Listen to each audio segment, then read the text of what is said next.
Bismillahirrahmanirrahim.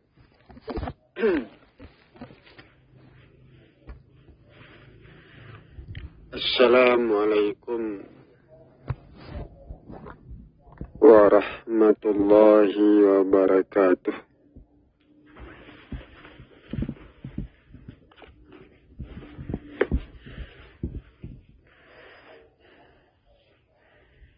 Alhamdulillah.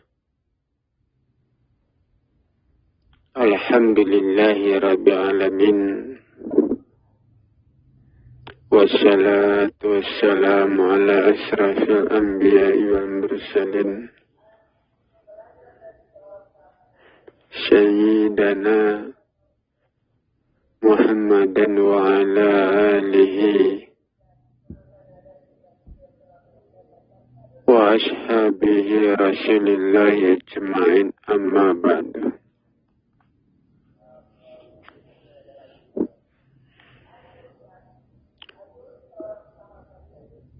Ya ibadallah, ittaqullaha haqqa tuqatih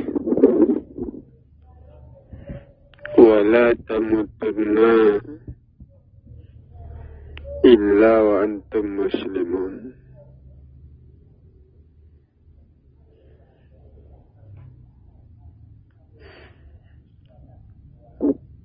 Saudara-saudara kaum muslimin jamaah yang saya hormati,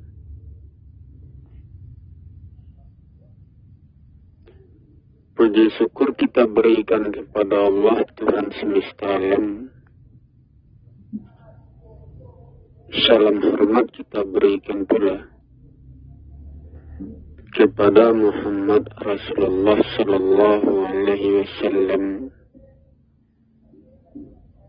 Rasul terakhir dan penutup para nabi.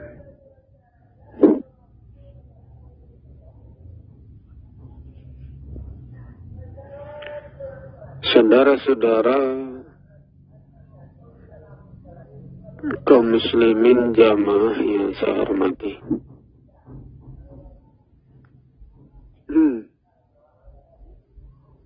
saudara, Allah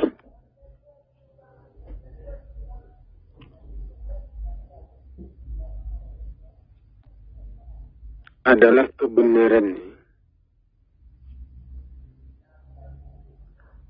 yang dijadikan pegangan oleh manusia.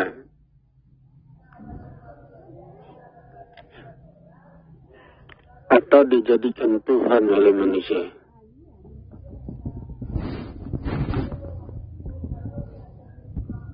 Manusia bersandar kepada Allah.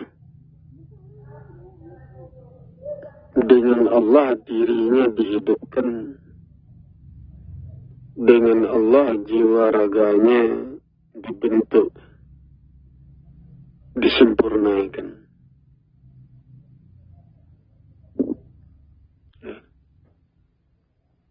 Allah itu sebuah jalan. Jalan yang diikuti oleh manusia.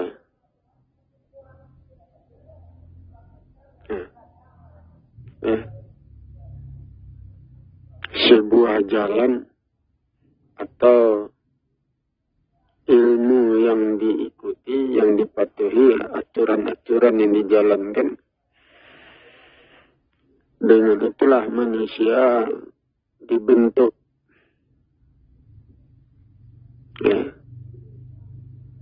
Disempurnakan.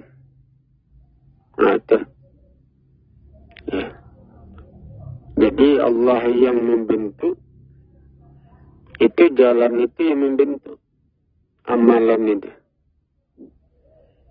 Allah yang meluruskan manusia, amalan yang dikerjakan manusia itu yang meluruskan dengan amalan itu. Allah membersihkan manusia dengan amalan, dengan ilmu. Dengan itu manusia dibersihkan. Sehingga saya mengatakan Allah itu, ya, itu sebuah jalan, aturan-aturan, ya, yang diikuti oleh manusia atau ilmu yang dipakai oleh manusia, ya, itu yang bekerja meluruskan diri manusia, membentuk diri manusia sampai sempurna. Ya, berpegang teguh kepada Allah artinya berpegang teguh kepada ilmu, kepada jalannya, amalannya, caranya yang tepat. Berpegang teguh ke sana. Ya, jadi ya, cara untuk membentuk diri kita, ya, caranya itu, ya, itu yang dipegang. Ya, contohnya saja bagaimana menghidupkan badan. Ya, untuk menghidupkan badan yang dingin, contohnya tubuh harus dipanaskan. Kita harus bergerak. Gerakan itu memanaskan tubuh, menghidupkan tubuh kita, badan kita. Itu jalannya. Harus diikuti, harus dijalankan. Atau ya, kita ingin jadi orang mulia. Bagaimana cara untuk jadi orang mulia? Ya, jiwa raga harus bersih, perilaku harus baik, punya pengetahuan, ya, sering membantu orang. Itu jalan untuk meningkatkan kemuliaan. Itu jalannya. Tuh. Jadi Allah meninggikan, ya, memuliakan orang-orang beriman. Ya, cara untuk sampai kepada kemuliaan itu, cara itu harus dijalankan. Ya, tidak mungkin kita orang bodoh dimuliakan orang, tidak mungkin. Ya, tubuh kotor dimuliakan orang, tidak mungkin itu. Perilaku salah dimuliakan orang, tidak mungkin. Jadi ikuti jalannya. Baru sampai kepada tingkat kemuliaan. Jalan itu dipegang. Berpegang teguh kepada Allah. Artinya berpegang teguh kepada jalan. Itu deh. Ya, jadi semuanya itu, ya, itu ada jalannya. Apa saja yang dicapai, yang diinginkan, yang diharapkan oleh manusia, itu ada jalannya. Tuh. Jadi yang diimani jalan itu, yang dipercayai. Ya, jalan itu dipercayai mampu meningkatkan kemuliaan. Jalan itu dipercayai mampu meluruskan kita, mampu menyempurnakan diri kita. Itu jalan itu yang dipercaya, yang diimani. Itu sebabnya beriman kepada ayat Allah. Nah, kita kan enggak. Nah, kita beriman kepada Allah, tapi ayatnya tidak diimani. Ya, perintahnya tidak dipercayai. Ya, tidak diikuti, tidak diamalkan perintahnya. Itu kan tidak sesuai itu. Tuh. Ya, manusia tidak memahami Allah itu. Ya, beriman kepada Allah, bukan beriman kepada tubuhnya, zatnya. Allah punya tubuh, Allah punya diri, Allah punya badan. Diimani badannya itu tubuhnya, bukan.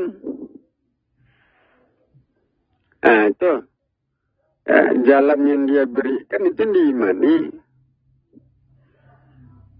Kalau ingin menjadi suci, bagaimana caranya jalannya? Bersihkan diri dengan air, berwudu, berakhlak benar, itu jalan untuk orang suci. Berbuat baik, itu jalannya. Ikuti jalannya itu. Itu jalan itu diimani, mampu mensucikan diri. Kerjakan. Bukan tubuh Allah yang diimani. Apakah tubuh Allah itu gaib atau tubuh Allah itu nyata? Bukan itu diimani. Tapi jalan itu. Jadi Al-Quran mengatakan orang-orang terdahulu banyak yang tidak beriman kepada ayat-ayat yang diberikan. Tidak beriman kepada pelajaran. Kepada ilmu, petunjuk yang diturunkan itu tidak diimani. Jadi iman itu jatuhnya kemana? Iman itu jatuhnya kepada petunjuk itu, pelajaran itu diimani. Kita tidak mengimani pelajaran itu, petunjuk itu.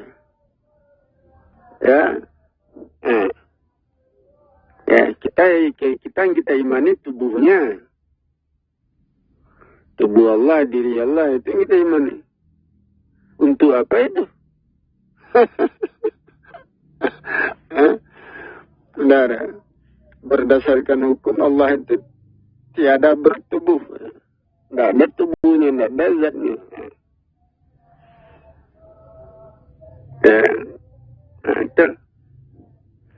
Allah itu jalan ilmu. Petunjuk yang diturunkan kepada manusia, petunjuk itu yang diamalkan oleh manusia. Dengan amalan itu manusia diluruskan, dibentuk, diselamatkan. Itu Allah itu. Yang menyelamatkan manusia itu dia.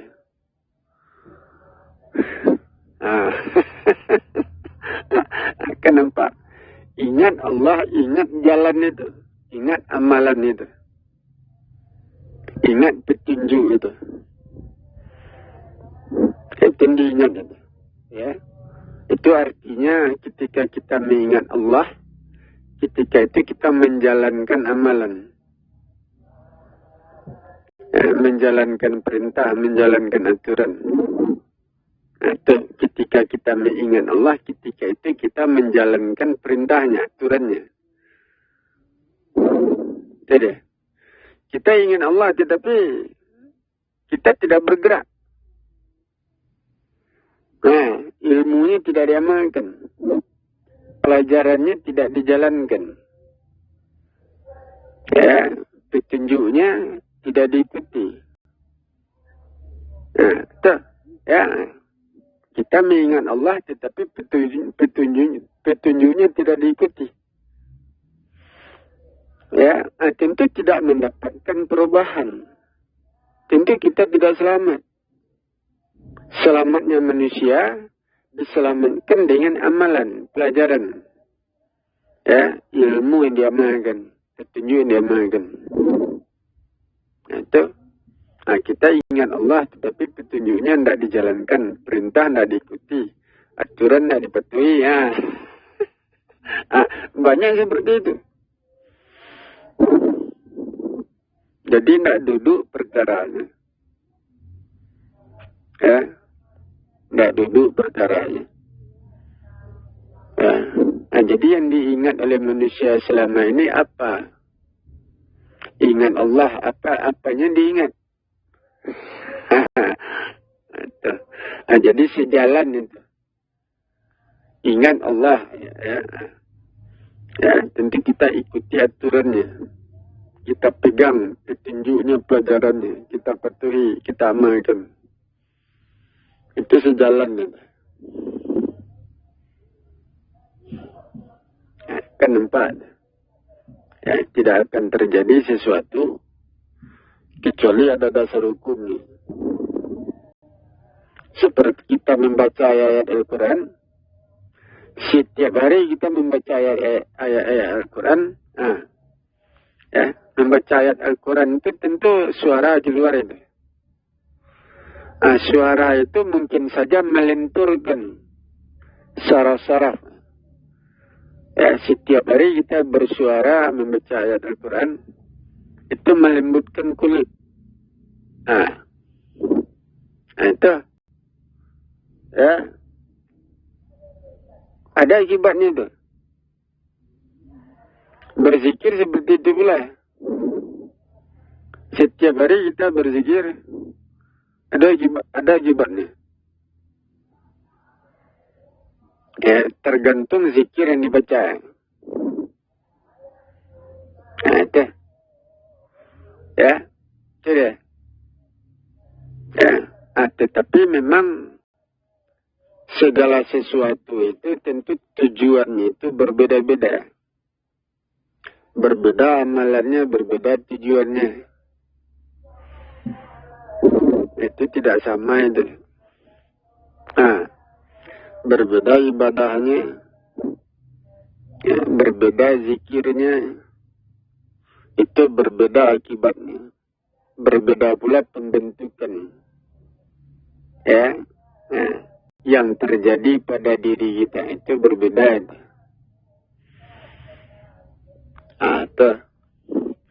Ya, kita membaca Allahu Akbar, Allah Maha Besar.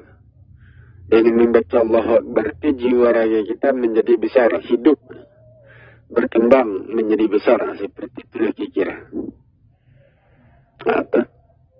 Ya, Alhamdulillah Rabbil Alamin, segala puji bagi Allah Tuhan semesta alam.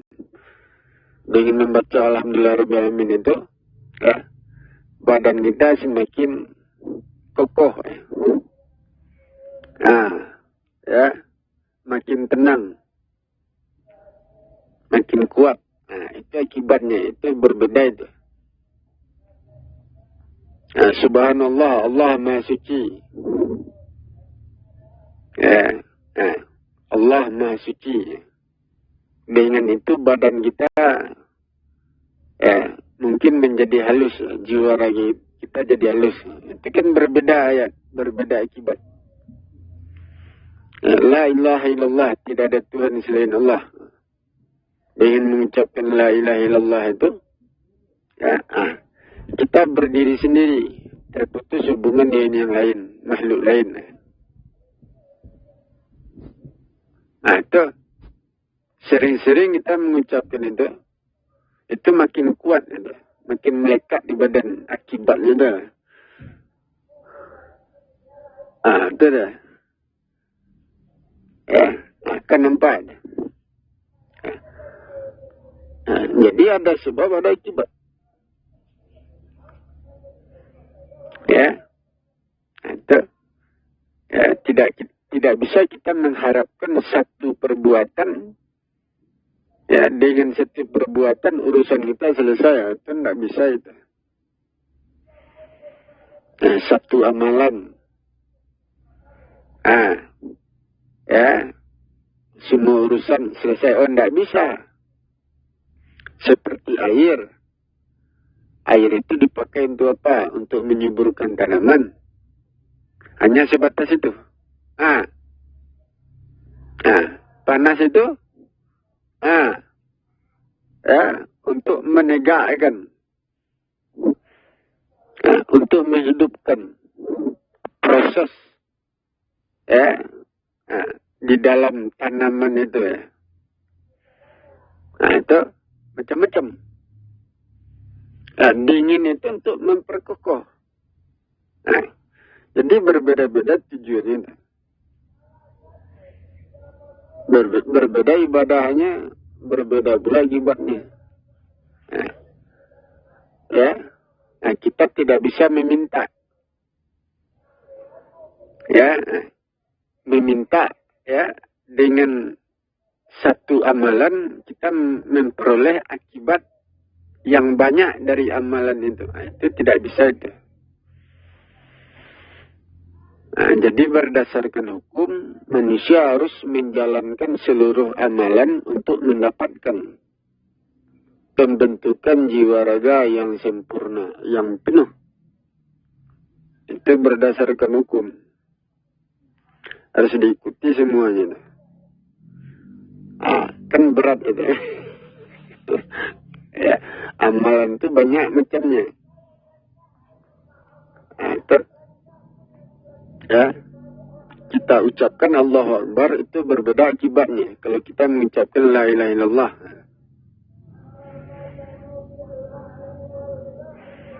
berbeda akibatnya itu. Zikir itu berapa macam, berbeda akibatnya itu. Tidak sama. Nah, sholat 2 rakaat berbeda akibatnya dengan sholat 3 rakaat. Berbeda akibatnya dengan sholat 4 rakaat. Nah, itu akibat dari sholat itu buah dari sholat. Buah dari ibadah itu tidak sama itu. Puasa 1 bulan penuh dengan puasa Nabi Daud, 1 hari puasa 1 hari tidak, itu berbeda akibatnya. Berbeda pengaruhnya, pembentukannya ke badan itu beda. Jangan disamakan. Itu ya berbeda ya. Puasa 1 hari itu berbeda buahnya dengan puasa misalkan 2 hari, puasa 7 hari misalnya, itu berbeda akibatnya, tidak sama itu. Nah, buahnya itu berbeda, hasilnya itu. Nah, itu deh. Nah, jiwa raga manusia berlapis-lapis. Diri manusia terdiri dari bahagian-bahagian. Banyak dari. Nah, itu. Ya, contohnya saja tubuh kita lemah, bagaimana memperkuatnya.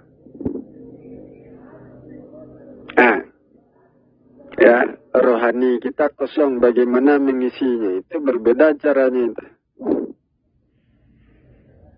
Diri kita kotor, bagaimana membersihkannya. Gerak-gerik kita menyimpang, bagaimana meluruskan gerak-gerik itu.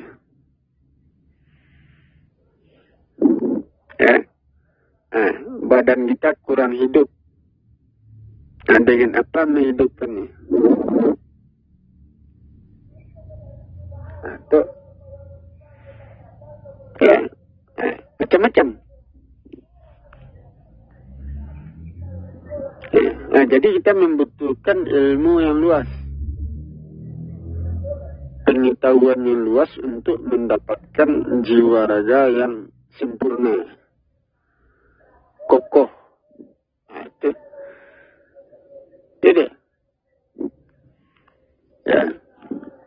Kadang-kadang perbuatan manusia itu bertolak belakang kadang-kadang. Salat itu tujuannya untuk apa? Untuk meluruskan jiwa raga. Sementara kehidupan yang kita jalankan sehari-hari, kehidupan itu kadang-kadang salah.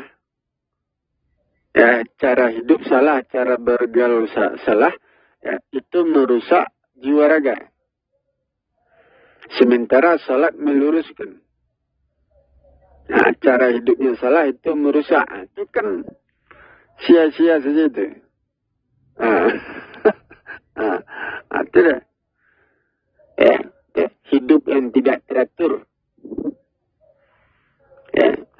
Hidup tidak teratur itu menciptakan kegelisahan di badan.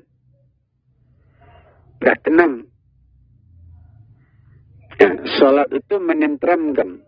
Di luar salat, hidup tidak teratur. Itu menciptakan kegelisahan. Merusak ketenangan. Jadi sia-sia. Itu. Dengan ibadah kita menenteramkan diri. Dengan perbuatan yang salah, hidup yang tidak teratur, Dengan itu ketenangan, ketentraman kita dirusak. Jadi tidak ada yang sempurna, tidak penuh. Gagal jadinya. Kenapa itu? Jadi sholat itu bertujuan untuk meluruskan. Cara hidup kita sehari-hari juga harus mampu meluruskan.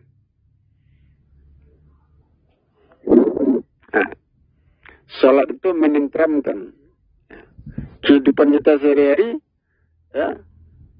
Juga harus bisa menenteramkan diri, ya. Sehingga kita mendapatkan buah yang penuh, hasil yang penuh, yang sempurna.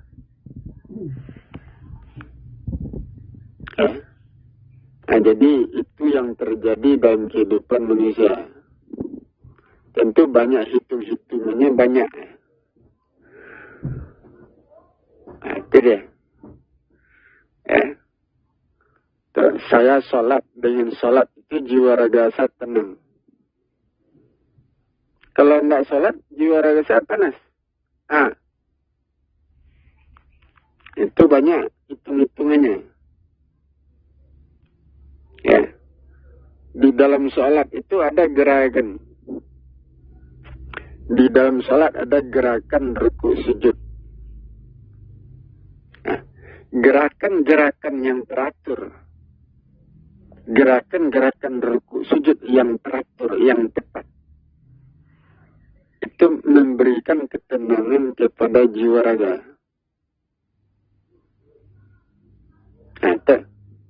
Tetapi kalau gerakannya tidak teratur, tidak tepat, gerakan sholat, ruku sujud, ya, tidak teratur, tidak tepat, itu tidak membentuk ketenangan jiwa raga. Kenapa ada? Gerakan yang teratur, yang tepat, itu yang menenteramkan. Ada orang yang sholat, jiwa raganya tidak tenang. Masalahnya di mana?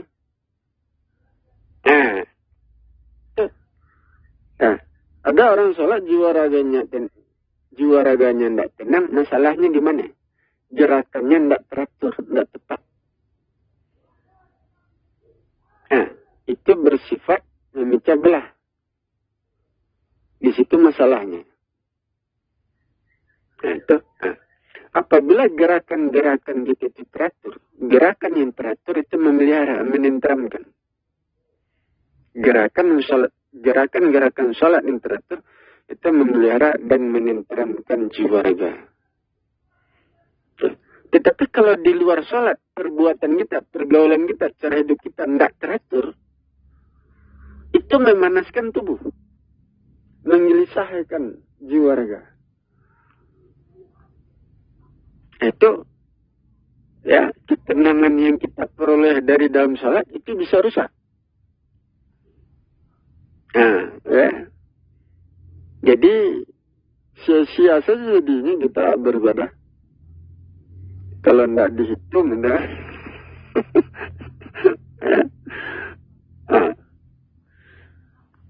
Kalau tidak dihitung, tentu rugi. Ya. Kenapa ini?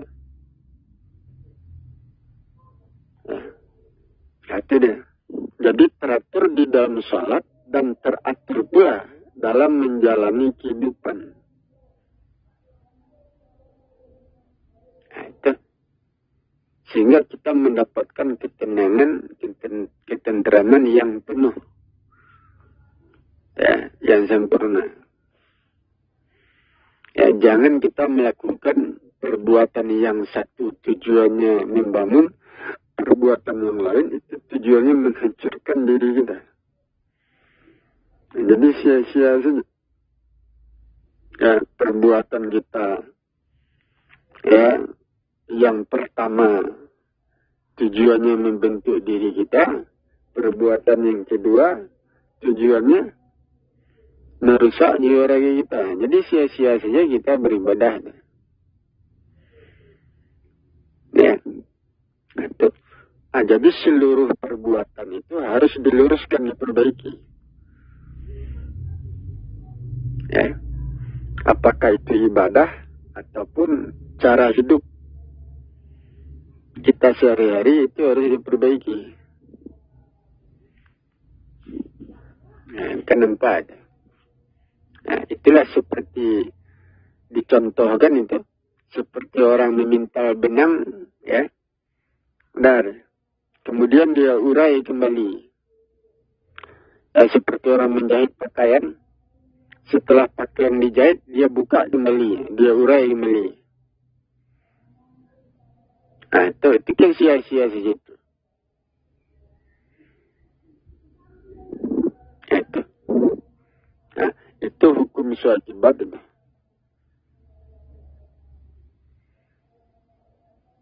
Kenapa? Nah, jadi ibadah itu dengan perhitungan. Ya. Menjalani kehidupan sehari-hari tentu dengan perhitungan. Nah, tujuan pokoknya apa? Tujuan utama. Jangan sampai jiwa raga kita rusak. Jangan sampai jiwa raga kita runtuh. Pelihara jiwa raga supaya tetap kuat, kokoh. Nah, bersih, lurus, teratur. Mempertahankan itu.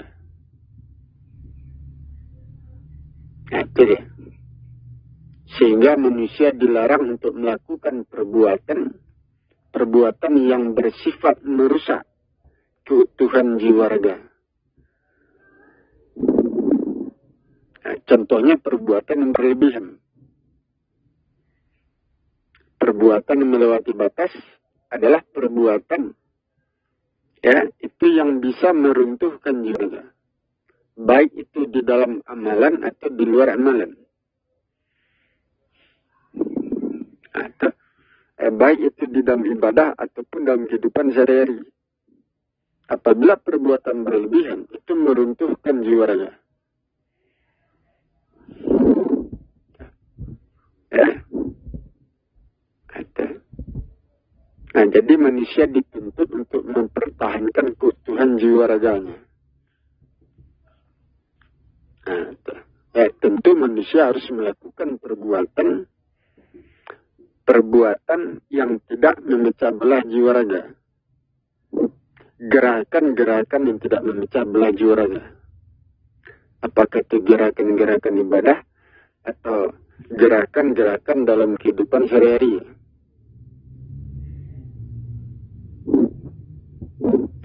Kan nampak. Nah, itu hukum-hukumnya seperti itu. Ya, hukum kewajibannya seperti itu. Nah, itu. Jadi ikuti jalan. Ikuti petunjuk. Ya.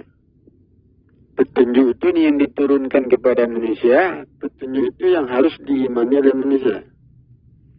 Beriman kepada ayat Allah artinya beriman kepada petunjuk yang diberikan. Nah, amalkan petunjuk itu. Nah, itu. Nah, kita hendak, ya, petunjuk Allah, aturan yang diberikan Allah, kita tambah-tambah, kita rubah-rubah. Nah, itu kita beriman kepada Allah. Sementara petunjuknya, aturan yang dia berikan, kita tambah-tambah, kita rubah-rubah. Kita ganti-ganti, ya. Ukurannya ditambah, ukurannya dikurangi. Nah, itu tidak beriman itu. Jadi iman yang sebenar-benarnya iman. Ukuran yang sudah ditetapkan itu yang dipegang, yang diamalkan. Itu iman. Iman yang sebenar-benarnya iman bukan beriman kepada tubuh Allah, zat Allah, diri Allah. Bukan. Itu tidak ada gunanya iman di sana ada. Tidak ada manfaatnya. Nah, iman yang bermanfaat itu beriman kepada petunjuk yang diberikan, pelajaran yang disampaikan, aturan-aturan yang diperintahkan kepada manusia untuk menjalankan. Itu di mana?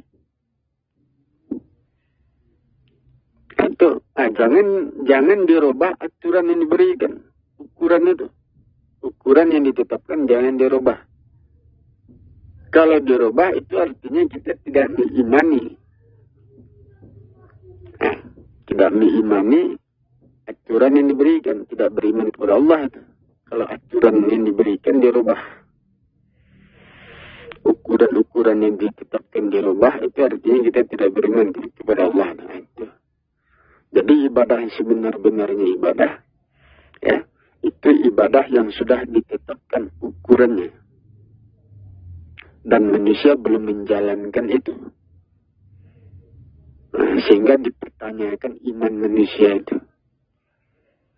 Ya, manusia belum beriman kepada Allah. Nah, itu. Ya. Wahai orang-orang beriman, kapan engkau sebenar-benarnya beriman kepadaku? Itu. Aku itu berhubungan dengan ukuran yang sudah ditetapkan. Kapan manusia sebenar-benarnya beriman kepada ukuran-ukuran yang sudah ditetapkan oleh Allah? Yang diimani oleh manusia selama ini apa? Ukuran ibadah ditambah-tambah, itu yang diimani. Ukuran ibadah dikurang-kurangi. Banyak aturan-aturan yang dirubah. Itu yang diimani. Jadi Al-Quran mengatakan manusia beriman kepada keinginannya sendiri. Ukuran-ukuran ibadah ditambah-tambah dikurang-kurangi. Apabila dia menambah ukuran ibadah, dia mengharapkan dengan menambah ukuran ibadah, dia dapat surga, pahala yang besar. Surga yang besar itu yang diharapkan. Itu yang diimani oleh manusia yang dipegang selama ini. Itu yang dijadikan Tuhan oleh manusia selama ini. Ukuran-ukuran ibadah dia tambah-tambah. Dengan penambahan ukuran itu, dengan itu dia yakin. Dia selamat, dia masuk surga. Itu Tuhannya. Itu salah. Tidak dikaji. Jadi ukuran-ukuran yang sudah ditetapkan oleh Tuhan dalam menjalankan ibadah, dalam mengikuti kehidupan sehari-hari, ukuran-ukuran yang sudah ditetapkan itu belum dijalankan oleh manusia. Kebanyakan manusia merubah-rubah ukuran, merubah-rubah aturan yang sudah ditetapkan oleh Allah. Sehingga dikatakan manusia belum beriman. Belum beriman kepada Allah. Kan nampak? Kena semua. Itu. Ada sebab, ada akibat. Dan semuanya itu ada tujuannya. Seperti sholat 2 rakaat, itu tujuannya berbeda dengan sholat 3 rakaat. Berbeda pula tujuannya kalau sholat itu berangkat.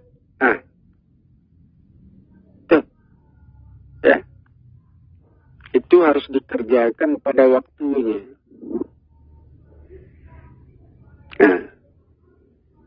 Dikerjakan pada waktunya. Kalau kita mengerjakan di luar waktu, tentu tidak terjadi proses pembentukan. Itu ukuran itu tidak boleh ditambah-tambah, tidak boleh pula dikurangi.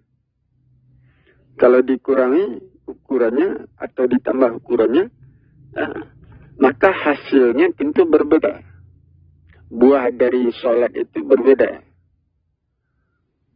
Di luar harapan, di luar keinginan, di luar permintaan, di luar harapan Tuhan. Kalau ukuran ibadah itu ditambah atau dikurangi.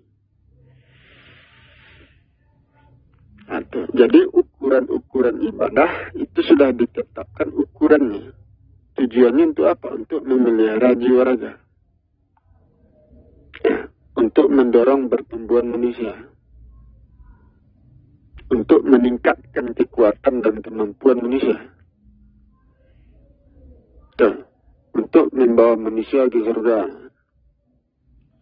Tapi kalau ukuran ibadah itu ditambah atau dikurangi, nah, itu pertumbuhan manusia menyimpang. Nah, itu. Akibatnya itu buruk akibatnya. Meruntuhkan diri. Meruntuhkan jiwa raga. Nah, itu tidak dikaji. Tidak dikaji itu. Seharusnya harus dipelajari. Ukuran-ukuran ibadah itu berhubungan dengan fisik. Memelihara fisik. Kalau ukuran perbuatan kita normal, ya, itu memelihara tubuh. Kalau perbuatan kita ukurannya berlebihan, itu menguras tenaga, melemahkan tubuh fisik. Ya, mengurangi kekuatan, kemampuan, daya kemampuan. Itu kalau ukuran berlebihan. Kalau ukuran terlalu kurang, itu tidak mendorong pertumbuhan diri. Tidak menghidupkan jiwa raga. Itu ukuran. Ukuran-ukuran yang tepat itu memelihara. Itu berhubungan dengan fisik. Nah, jadi Allah menetapkan ukuran. Melarang manusia merubah ukuran. Melarang manusia menambah ukuran, mengurangi. Allah melarang. Karena berakibat kepada fisik. Atau fisik jasmani, fisik rohani. Tapi manusia tidak memahami, tidak mempelajari. Ingatan manusia hanya pahala. Beribadah dapat pahala, dapat surga. Itu saja dia ingat. Akibat kebadannya tidak dia perhatikan. Akibat kepada jiwa raganya, jasmani rohaninya. Di situ kenanya di situ. Ya, itulah kesalahan manusia dalam beramal ibadah. Itu. Ya. Nah, jadi di hari akhirat manusia ditanya. Umat manusia ditanya tentang ibadahnya. Bukan manusia biasa saja. Nabi dan Rasul juga ditanya. Ya. Nah, itu perbuatan mereka, usaha mereka, pekerjaan mereka juga ditanya. Dan seperti Rasulullah, apabila Rasulullah menambah ukuran ibadah, itu juga ditanya, kenapa ditambah? Di hari akhirat ditanya itu. Karena semua itu ada akibatnya. Nah, tuh. Ya, jadi itu hukum-hukumnya seperti itu. Ya, tuh. Jadi ibadah manusia harus diperbaiki. Nah, diperbaiki kembali, diluruskan kembali. Ya, tata cara ibadah, ukuran-ukuran ibadah, waktu-waktu ibadah, seluruhnya diperbaiki. Nah, itu. Nah, hari akhirat adalah hari perhitungan. Semuanya diperhitungkan. Dikaji ulang semuanya. Ya. Apa manfaatnya? Ya, apa ruginya? Apa kelebihannya? Apa kekurangannya? Ya, apa akibat-akibatnya? Dikaji itu. Sehingga di hari akhirat kita mendapatkan jalan sebenar-benarnya jalan. Atau di hari akhirat kita mendapatkan ibadah yang sebenar-benarnya ibadah. Jadi, jadi jalan sebenar-benarnya jalan ada di hari akhirat. Islam sebenar-benarnya Islam. Ya, itu ada di hari akhirat. Di akhir zaman. Itu syariat Islam yang sebenar-benarnya syariat Islam. itu tercipta di hari perhitungan itu. Dengan perhitungan, segala sesuatu diperhitungkan. Sehingga kita melihat benar salah itu. Dengan itulah kita membangun ajaran Islam, syariat Islam yang sebenar-benarnya. Itu dia. Kenapa? Tentu ada yang akan menyampaikan itu. Seorang penyeru datang di hari akhirat menyampaikan pelajaran petunjuk kepada manusia, memberikan berita, itu berita gembira kepada orang-orang beriman, dan berita petakut kepada orang-orang kafir. Itu seorang penyeru, datang di hari akhirat untuk menyampaikan segala sesuatunya, untuk menerangkan, menjelaskan segala sesuatunya. Itu. Dengan apa yang dia sampaikan, dengan itulah agama Islam diperbaiki, dirubah, diluruskan kembali. Dengan apa yang dia sampaikan di hari akhiratnya, seorang penyeru, dengan apa yang dia jelaskan, pelajaran yang dia jelaskan, petunjuk yang dia jelaskan, dengan itulah manusia memperbaiki diri. Dengan itu manusia diselamatkan. Dengan itu manusia diperjalankan ke surga. Dengan pelajaran yang dia sampaikan di hari akhirat oleh seorang penyeru. Siapa penyeru itu? Itu. Jadi manusia harus memahami.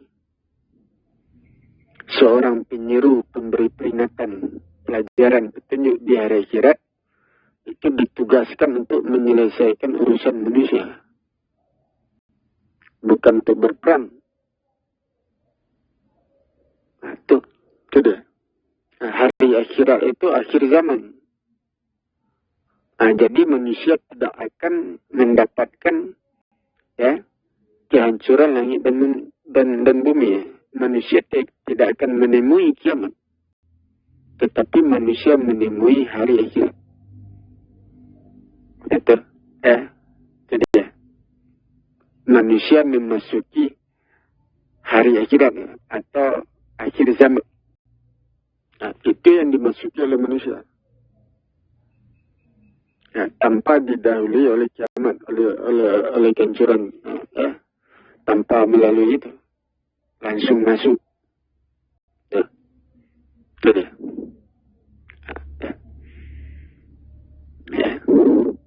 Jadi penyeru itu ditunggu-tunggu. Seorang penyeru berbicara di hadapan manusia, perkataannya benar atas izin Allah. Manusia berbondong-bondong kepadanya. Seorang penyeru yang menyampaikan pelajaran petunjuk kepada manusia, dengan itu urusan manusia diselesaikan di hari akhirat atau di zaman akhir. Siapa penyeru itu? Siapa petunjuk? Siapa orangnya? Kan itu yang ditunggu-tunggu.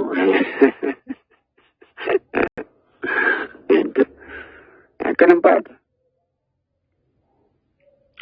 Jadi banyak kesalahan di dalam ajaran Islam itu, syariat Islam. Itulah yang diperbaiki. Itulah yang diluruskan itu. Itu. Sehingga diturunkan seorang laki-laki, laki-laki yang mendapatkan petunjuk untuk menyelesaikan urusan ini. Di akhir zaman atau disebut hari akhirat. Akan nampak. Itu deh.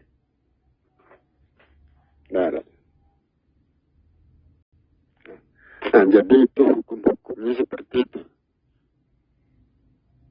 Itulah yang akan terjadi. Kan itu yang ditunggu-tunggu oleh umat manusia.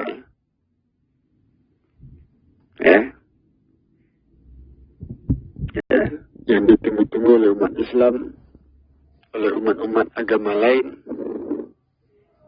menunggu kedatangan seorang manusia ya yang mampu menyelesaikan urusan di atas permukaan bumi, ya, yang mampu meluruskan segala sesuatunya dan membawa umat manusia ke surga. Itu yang ditunggu orang itu.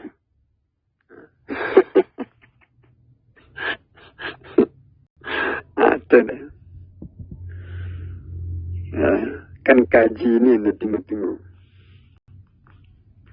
Nah, karena kaji yang saya sampaikan ini tidak ada pada orang lain. Nah, ini kaji baru, pelajaran baru. Ya, keluar dari mulut saya sendiri kaji ini. Tentu saya tahu.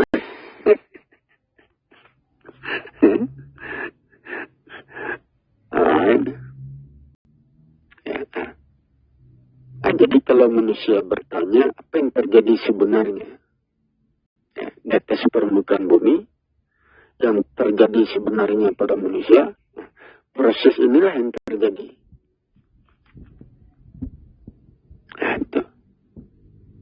Apa yang terjadi sebenarnya pada umat Islam? Kenapa urusan masih tidak selesai? Karena ukuran-ukuran ajaran Islam, syariat Islam itu tidak sesuai dengan ketentuan yang ditetapkan oleh Tuhan. Itu sebabnya urusan itu tidak selesai. Bukan umat Islam saja, seluruh umat manusia. Ya, urusan tidak selesai karena ukuran-ukuran itu, perbuatan manusia keluar dari ukuran yang sudah ditetapkan. Itu sebabnya urusan manusia tidak selesai.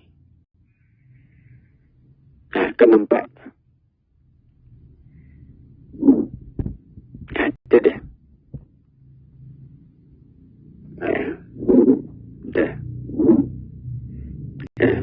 Kalau saya turun tentu kaji ini yang saya jelaskan, ini yang saya sampaikan.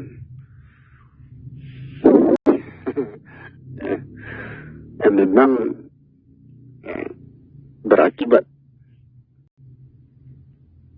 Kalau saya turun berceramah, ya ajaran Islam di tangan saya berubah total.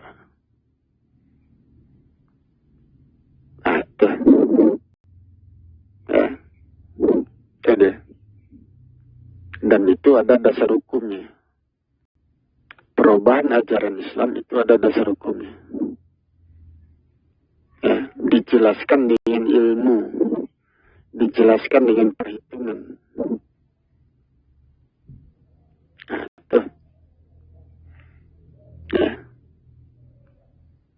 Jadi kalau manusia siap menerima perubahan, tentu turun itu. Turun secepatnya. Kan seperti itu.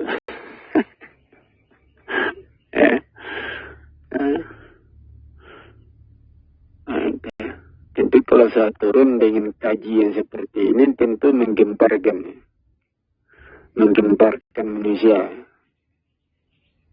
Dengan kaji yang berbeda, bukan umat Islam saja.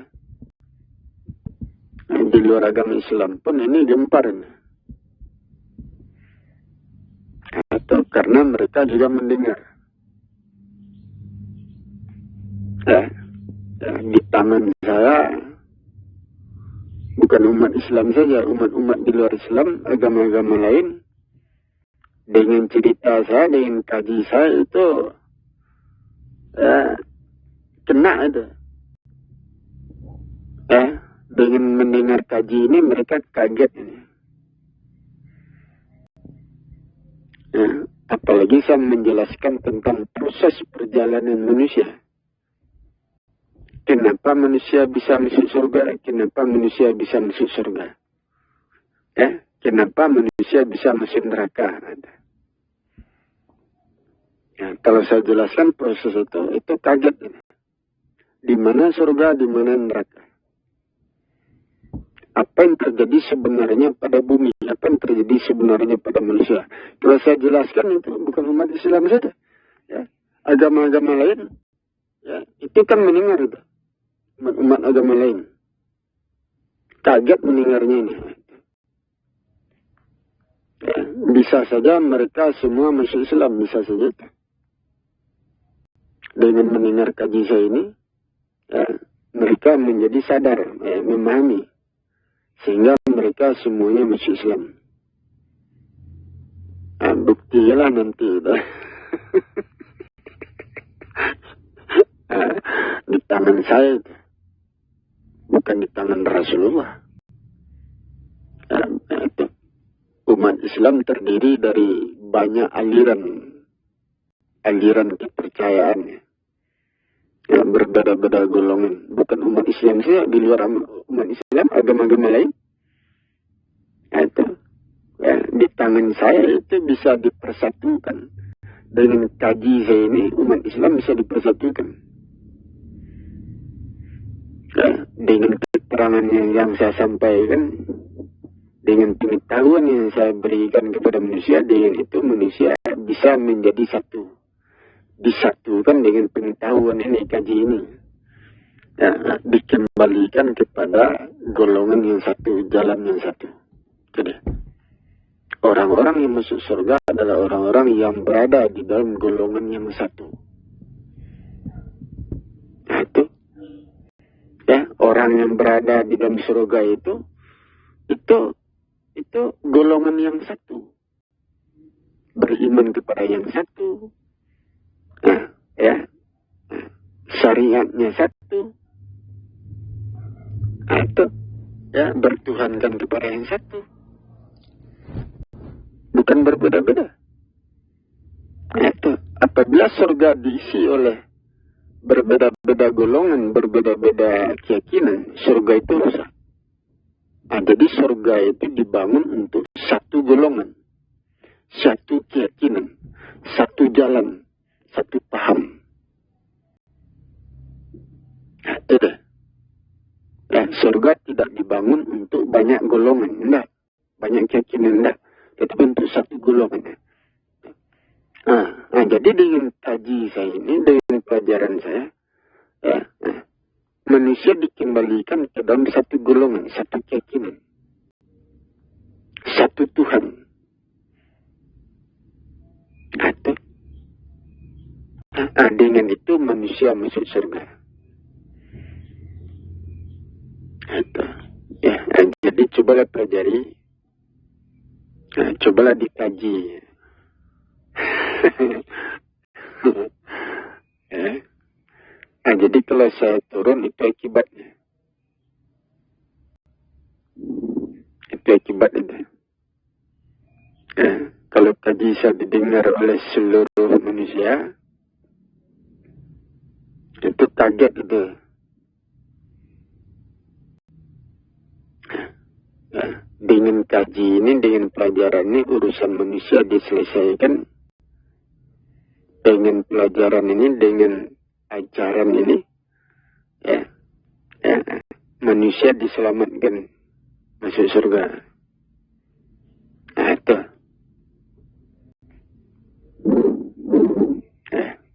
Itu terjadi di hari akhirat atau di zaman akhir, dan sekarang kita sudah berada di akhir zaman. Ya. Nah, itu. Kita sudah berada di akhir zaman sekarang. Apa itu yang dikatakan akhir zaman atau zaman akhir atau hari akhirat?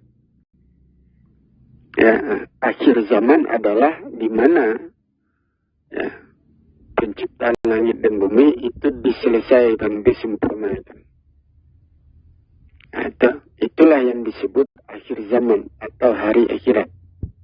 Hari akhir atau zaman terakhir, di mana proses penciptaan langit dan bumi disudahi. Nah, di situ terjadi peristiwa akhirat atau peristiwa zaman akhir. Nah, pada waktu itulah diturunkan seorang penyeru, seorang laki-laki yang diberi petunjuk untuk menyelesaikan urusan manusia, untuk menyelamatkan manusia, ya, membawa manusia ke surga dengan pelajarannya itu. Untuk itu dia diturunkan. Dan itulah yang ditunggu-tunggu umat Islam, ya, seluruh umat manusia sampai sekarang, kan itu. Laki-laki itu. Siapa laki-laki itu? Nah, tentu nanti manusia akan tahu juga.